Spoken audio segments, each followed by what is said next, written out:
And welcome anybody who happens to join us for a recording of this week's Daily Dose episodes. You can get a sneak peek.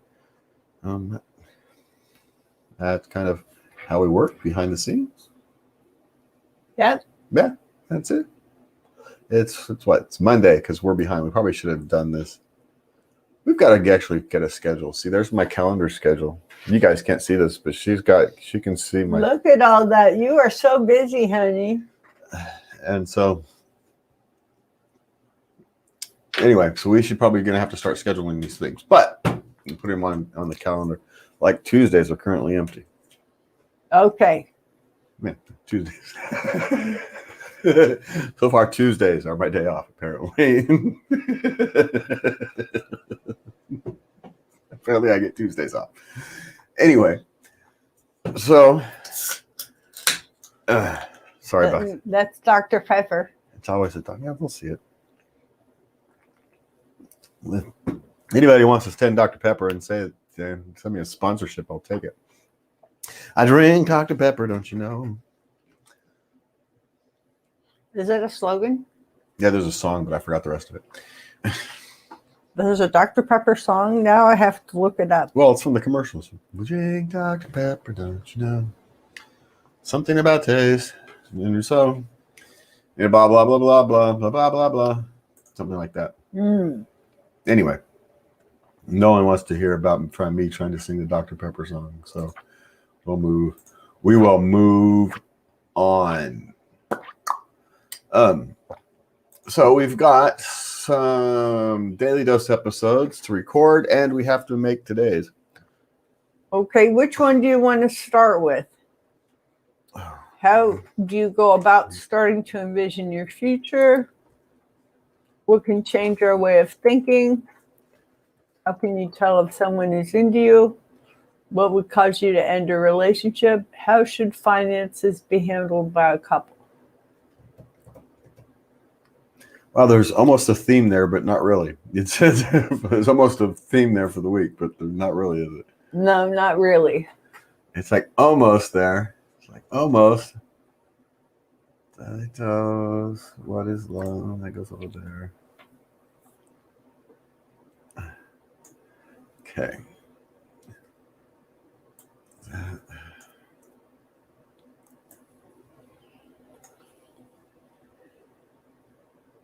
Oh, wait. It's 37 next week? No, that's done. Okay. All right. Future.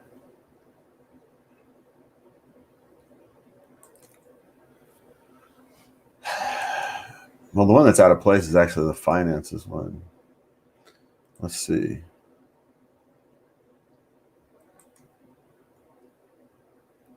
Let me check. Let's see whether. Here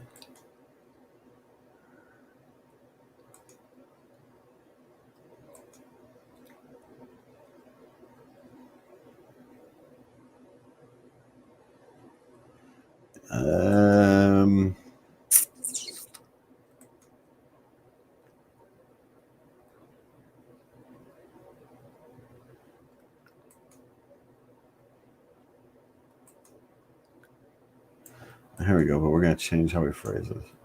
Oh, 1, 2, 3, 4, 5. Yeah, we'll skip the finances one. We'll put that to next week. Now,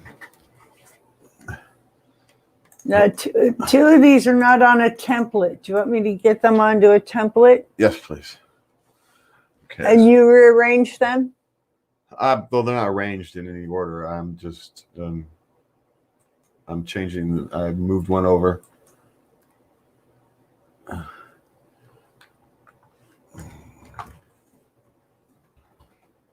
Changing the phrasing of it. Which one? Give me a second.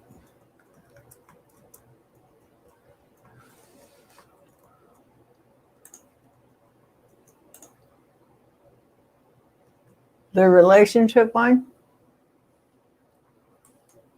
Oh, crap, now I've forgotten because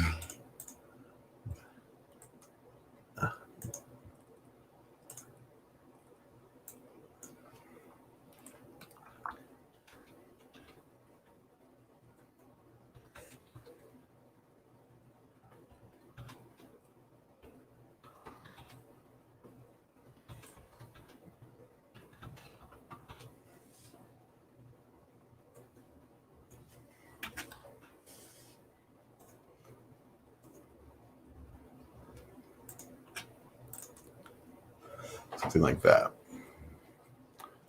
Okay, there we go.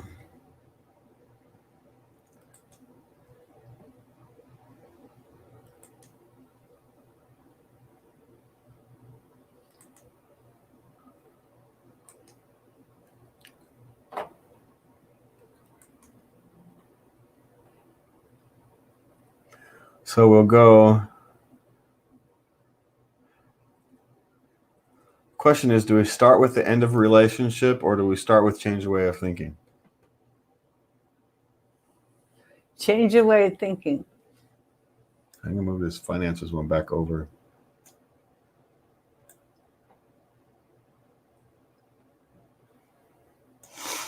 So that should be next week. Okay.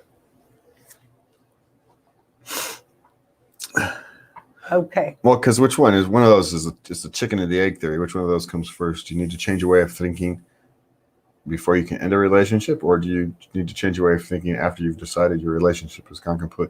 And I don't think there's a correct answer to that. It's just which way do we want to approach it?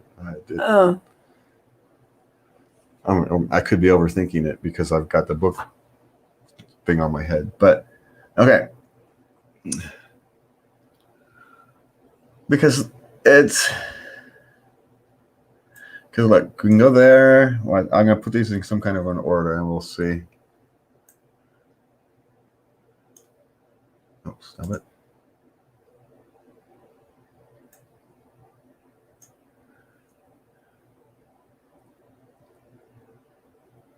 Actually, let's go that order. Okay. So the top down,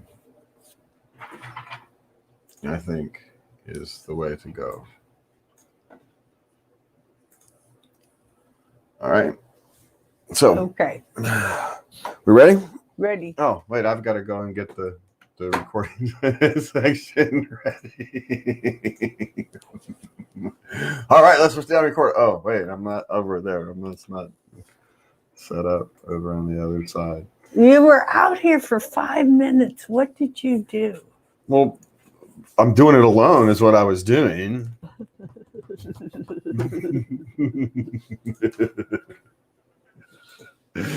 Just pointing something out there. All right. We are plugged in. We're all checking, making sure. Yeah, we're all plugged in. Okay. I was just doing the sound check. Do. All right. Oh, there's a comment. Well, that's why we're waiting for the. My mother, you are overthinking it. Yeah, I know. I probably am. We are plugged in. We're all checking. Overthinking the order. Yeah, probably Yes. am overthinking the order. Well, it's because I'm thinking about the order of the book, and I can't think of where to start, but I know how to end. So I was talking with Shauna about it today, about how we'll then start at the end and work backwards until you've got a bit clearer idea of how you want to start. Oh, all right. Yeah, you don't have to start at the beginning. Oh, yeah, huh? Talk to an author. You don't have to start at the beginning. You throw out your first 30 pages anyway. Oh. Okay. You do? Apparently. Apparently. It's just what happens. It's just your first 30 pages, the way you think you want to start as an author, end up being unnecessary. And it may not necessarily be 30 pages, but what she means is the way you start your book isn't the way you actually want to start your book by the time you're done with it. By the time you're done with it. Right. Yeah. Right. You want to start somewhere else. So anyway.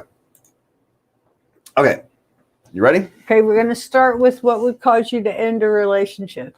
Is that what's in the top of the... That's what's at the top of the thing. Did you hit reload on yours? Yes. What would cause you to end a relationship? Yep. Okay. I watched you move them around. Okay. Well, sometimes the laptop is slow to update because of okay. internet issues, Wi-Fi and all that. All right. Ready? Ready.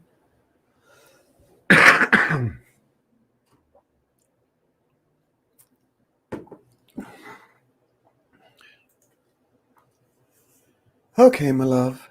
What do we have today? What would cause you to end a relationship? Well, there's the easy answer. Infidelity of some form. Physical, emotional, financial infidelity. Those are the easy answers. And so, those are kind of the easy answers.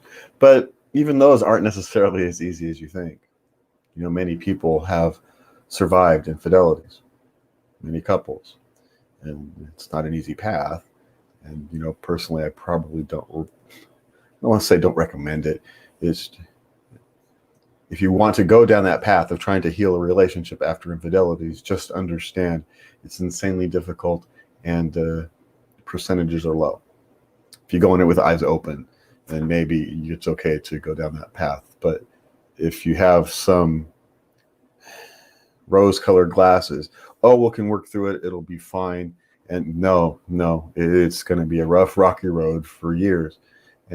But if it's a lifetime relationship, if it's a 70-year type relationship, maybe it's worth it. But again, those are the easy answers. The hard answer is, how do you measure a decade of small disappointments? And when does it become enough? When does it become that you've grown apart and that you no longer want the same things in life? You can still love them. You can still care about them. You can still want what's best for them.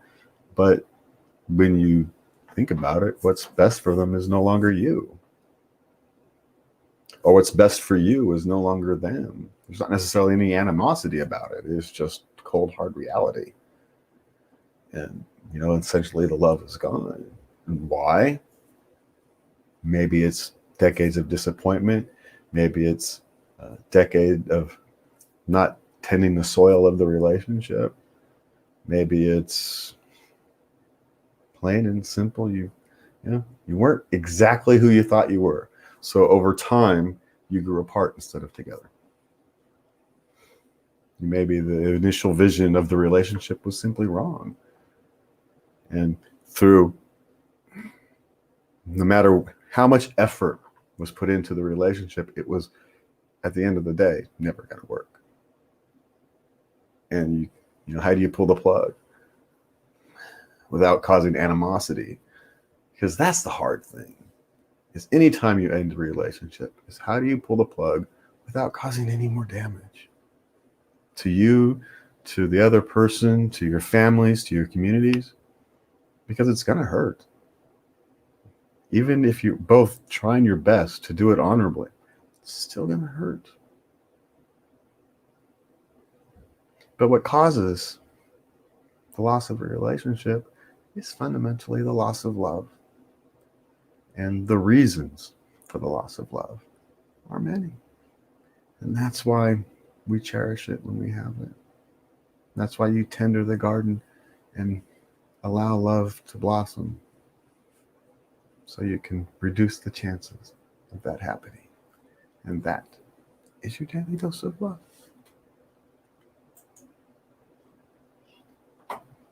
Okay. And I almost went to go for the thing again. We're done. No, we're not done. No, we got to do music. Yeah, we got to do music to that one. And then we got 4 more. All right. What are we not more? What number? 139. 139.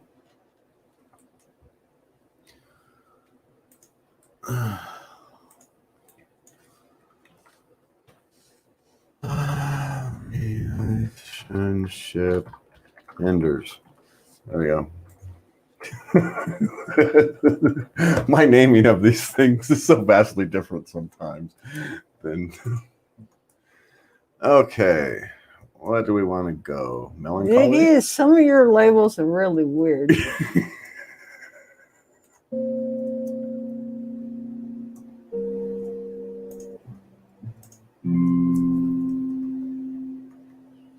Try that one. I think it's a little slow, but can you hear that well? Yeah. Oh, oh crap! I hit apply when I meant to hit play. Oh, shit. Well, it's not like it means much. I just go back and do it again. Oh, yeah. Okay. But it's just like, I just hit the wrong button.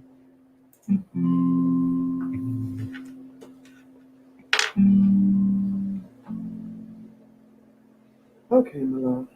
What do we have today? What would cause you to end a relationship? Well, there's the easy answer. It's a little too Infidelity of some form. grave. Physical, emotional. Okay.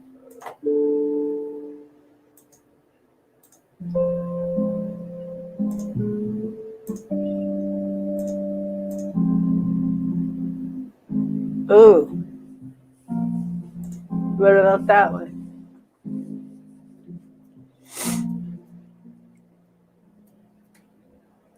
Okay, my love. What do we have today? There we go. What would cause you to end a relationship? Yep. Yep. Yep. Well, there's the easy. Okay. All right. So We got to schedule it. now let's record the next one while it's processing. So what do we got next? How do you know if you're in a defining moment of life? Because we're all in one right now. Okay. Just accept it. Okay. You ready? Yes. Okay, my love. What do we have today? How do you know if you are in a defining moment of life? Well, the very first clue is if you're thinking about it. But the reality is, most times, you don't know you're in a defining moment until it's past. There's very few defining moments of life that announce themselves. There are a handful. The birth of a child. I've had a few. The birth of a child. Yeah. I mean, I'm sure you've had one. I had one where I woke up one morning and thought of curing a hangover with an open bottle of vodka and decided not to, and didn't drink for a long time. And so, that was kind of I'm defining enough that I still remember it some 30 years later. So, and I think many people have that kind of thing. You just said you had one. Well, I had it. It was involving a person, Yeah, and and they did something, and I knew right then it was over. It was a defining moment. I knew right then. yeah. So there's a handful in life that stick out and say these are defining moments in life. But at the time, I decided no, I didn't know it was a defining moment. I didn't know at the time. That's a bad idea. Yeah. I didn't know it was a defining moment, and it wasn't until 10 years later that I realized that was a moment. That was one of those forks in the road moments. That I could have gone down the path of alcoholism and something worse than I ended up, or not. That was kind of a choice that I didn't know I made. It's the difference between an actual alcoholic and someone who's kind of struggles with it for a moment and makes the right choice, or not even necessarily makes a choice that is less damaging. Because I'm not going to say I made the right choice, because I made other choices that you could actually make an argument are just as bad. So, but these are defining moments in life. But for the most part, you get the big ones: your marriage, the birth of a child, the death of someone you care deeply about. Not just a parent, somebody, a mentor or a figure who you looked up to, someone that was outside your family circle. Those things can be more defining than actually the death of a parent, because it's externalized instead of internalized. But the importance of these defining moments is that you notice them, and that requires you to be mindful. That requires of you to be able to sit with yourself and reflect on your past experiences. And what you think is a defining moment when you're 25 may just become another moment when you're 35. Oh, that felt big then. But you know what? At the end of the day, it was just another day. Our teenage years are filled with those. Oh my gosh, yes. In your teenage years, every day is, kind of a huge, important day. But every day is actually a relatively large percentage of your life. When you're 50, one day is a minuscule fraction of your life. When you're 13, one day is a relatively big percentage. Big deal. And so there's a reason they feel bigger when you're a teenager, because they are. And so, how do you know when you're in a defining moment? The real answer is you're always in a defining moment. Everything you do defines who you are. And that is your daily dose of life. Ooh, with the twist at the end.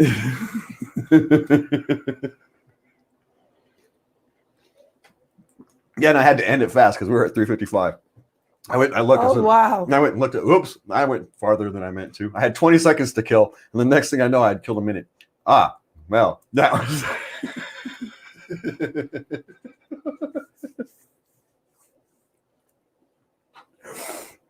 It got away from you.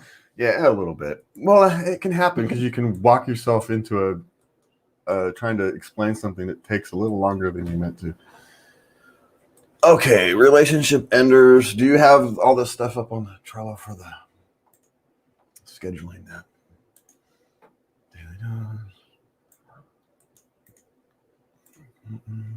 Let me post these.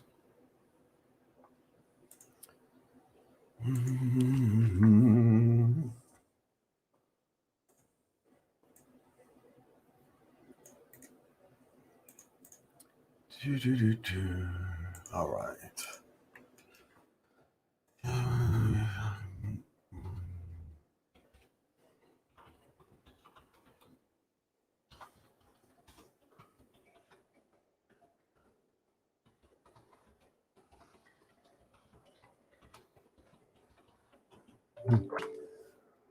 Oh, I'm glad that came now.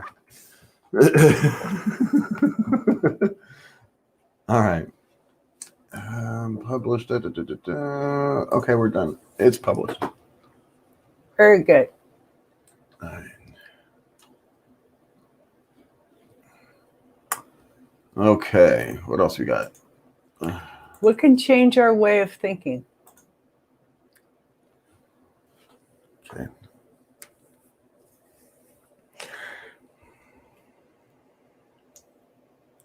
All right. I'm looking for my microphone that's already on me. Good, hon. Well, I know you know why. It's because I was typing the thing and doing that, and it's a different. I don't do that while I'm mic'd up, and so it's the mic'd up on camera. I don't do the typing while I'm anyway.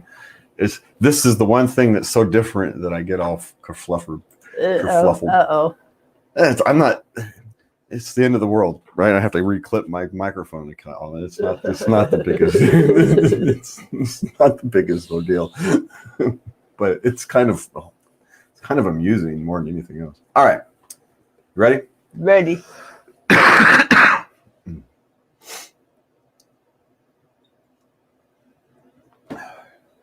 What is it again? What can change our way of thinking?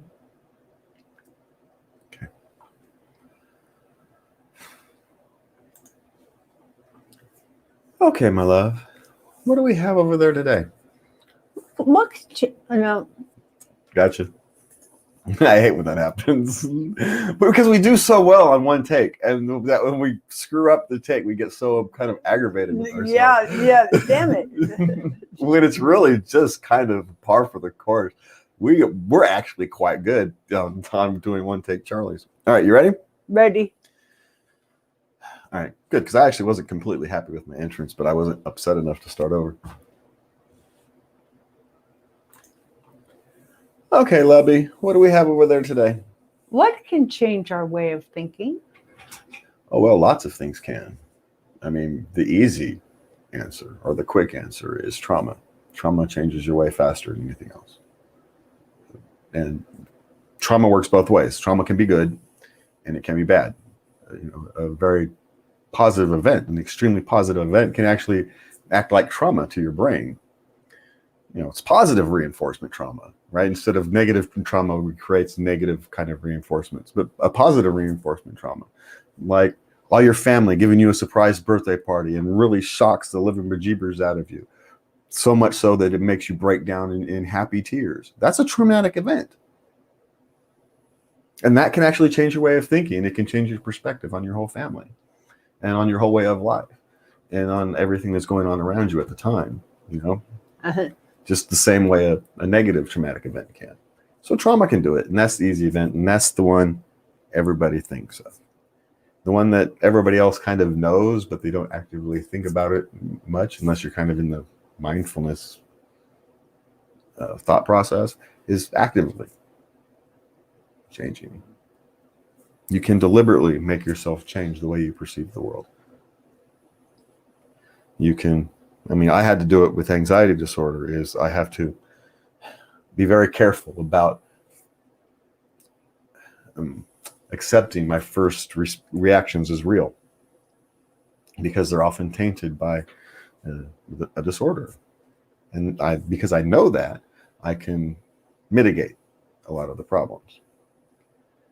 But that takes a long time and a lot of effort, and it's imperfect because there's days where you don't catch it. But, over time you get better. And so that's how you deal with these things. So you have the external events, the traumas. Then you have the active attempts to change. And then you have the softer things, the things that you can't really define. Social pressures, education, and, your work relationships, your friend circles. These things that give you kind of the soft pressures that can change your perspective. And over time, that change of perspective can change your thinking. Simple travel, the education of travel, where you get to see more of the world, talk to more different types of people, and you now have a wider perspective of the world. And that changes your thinking. But none of that happens if your mind isn't open to it. The only thing that changes your thinking without you having to do some kind of effort is trauma. The rest of it requires some form of effort by you, either active effort or openness. And so love yourself. Keep your mind open. Keep your mind active. And you will start thinking better. And that is your daily dose of love.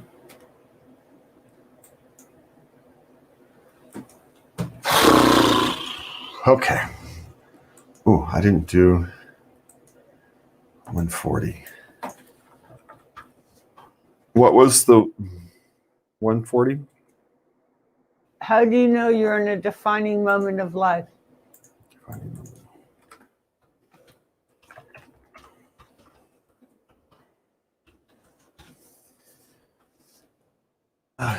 And 141. What was the one we just did? What can change our way of thinking?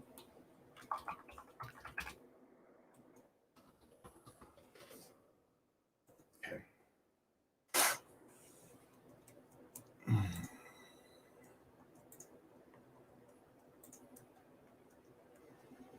All right. So,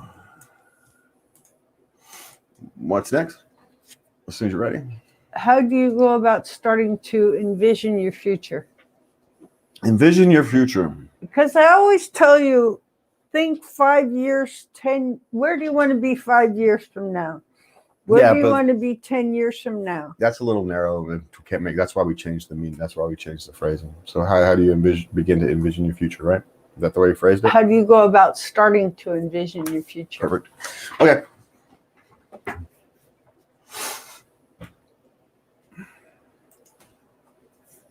Okay, my love. What are we doing today?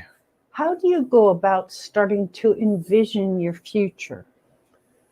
Well, first you have to kind of understand yourself, or begin to start understanding yourself, depending upon how far you think you are in this process. I mean, if you are just now starting to realize that, I need to make changes in my life, first thing you have to do is try to start grasping with yourself, because you're clearly not happy with some part of yourself. And so deciding what that is, the first step. But it speaks to you. What you need to work on for yourself, it doesn't hide itself from you. You can ignore it, but it announces itself to you on a routine basis. We all choose to ignore it. I think a lot of us, Mr. Raise My Hand over here first, ignores, I've had a hard struggle with that my entire life, is you ignore these things that announce themselves to you that you need to fix about yourself. But that's where you start. Fixing the things about yourself that announce themselves to you. Stop lying to yourself. You can't worry about being honest with the rest of the world until you're worried about being honest with yourself. And ultimately, that's where all this stuff starts. It's being honest with yourself about who you want to be, where you want to go, and who you are right now. You can't know where you're going if you don't know where you've been. And you don't know where you've been if you can't look at yourself honestly. You can't be honest with yourself. And if you can't be honest with yourself, forget about being honest with other people. It doesn't matter. You don't have to tell anybody else jack squat. Be honest with yourself. The rest of the world doesn't have to know about your worst scars and your worst failures. And no, you don't have to tell anybody. But you do have to tell yourself. You do have to accept it. And then you do have to forgive it. Yeah, I didn't know. Most of the time, most of our failures can simply be passed off as I didn't know any better. I was ignorant. And that's okay. But if you want to see your future, you have to truly see where you are. And that's the very first step. And there's no other way about it. It's hard. And it's often ugly, something we don't want to look at, which is why we don't. But to genuinely love yourself, you have to learn to love all of yourself, including the parts you don't like. That is your daily dose of love. That was a really good one, honey. Okay. So what do you got? One more? One more. This is the into you. This one, this is a Dear Lubby question. Well, we're going to start with the Dear Lubby. We're flipping it this. We are? We're going to flip this next one? Yep. This is a Dear Well, Lubby. thanks for telling me. I just did. How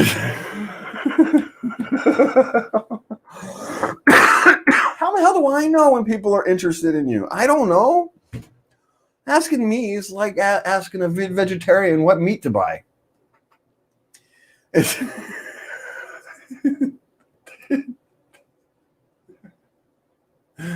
When they hold up a sign and smash you in the head, that's I know. I need a sign. And while it's funny, and I'll probably bring it up, it's not good advice.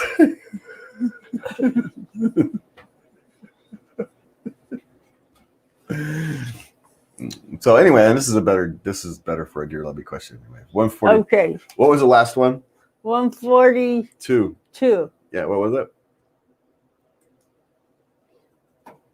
How do you go about starting to envision your future? Vision the future to you. Okay, I can spell. All right. You ready? Ready? Oh, crap. I'm asking the question this time. Yes.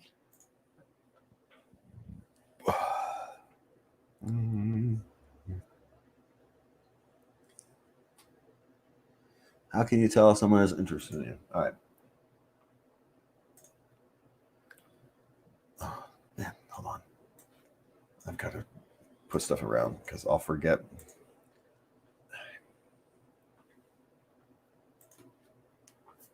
Okay, Lubby. Today we have one for you. Okay.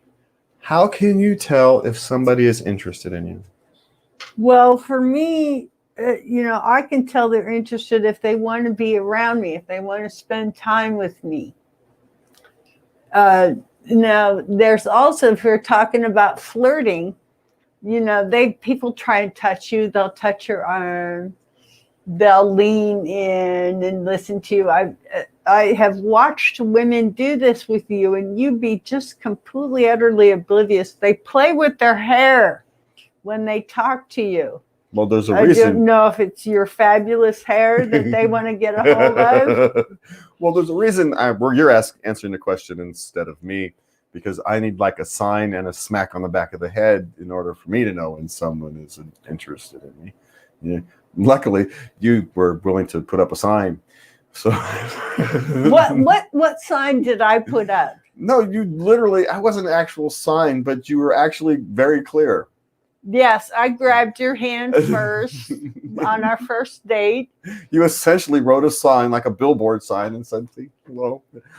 I'm interested in you. Yeah, you actually verbally said something, because otherwise I wouldn't have known, because I'm an oblivious twat.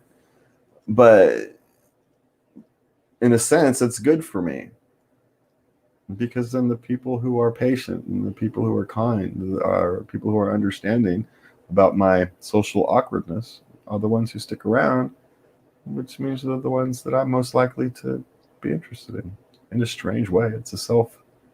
It's a filter. It's not meant to be, but it's a filter. But I don't know how to tell when people are interested in you. And I think They ask a lot of questions. Especially guys. There's a lot of guys who are socially awkward and have no idea. Well, see, they want to spend time with you. They want to be around you. Now, they may be awkward at how they get to that point, but they still want to hang out. They want to be around you. So you mean women become kind of these fumbling, bumbling idiots the same way men do? Can't speak, can't trip over their own words. Become clumsy. Yes. Oh yes. Yeah. We'll spill every drink and moan man on themselves on their way over. That type of thing. We do that too. Yes. Okay. Oh, so the man and woman experience isn't actually quite as different as we think. We're just more oblivious. Yes. Yeah. Yeah. All right. I get it. Okay. Hey, you know what? That's a little bit more human. I actually like that. We've learned something today. We get very tense. Very, very, start bumbling over our words. We can't think of something to say.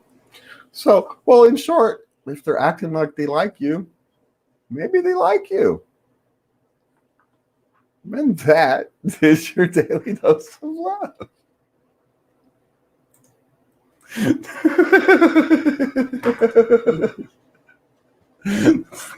didn't know where else to go with that, but we were at 3.5 minutes. So like, we start anything else, it's going to go on. So we'll just roll it up.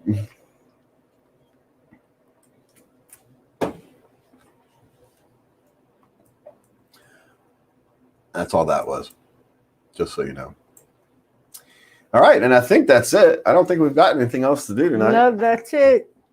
And we're just we're getting in the habit of doing these productions live and getting these things on the schedule and scheduling all these things. And we appreciate anybody's support. Currently, you can go to patreon.com and support us. We are working on getting Facebook things and other avenues set up to see which avenues our particular listeners like to use. So we'll keep plugging away. And for me and Lubby, we want to thank you all for taking the time to be with us today or tonight. And love everybody. Please remember to love everybody, and that includes yourself. If there is a theme for this week, it's don't forget to love yourself. And we'll see you all next time.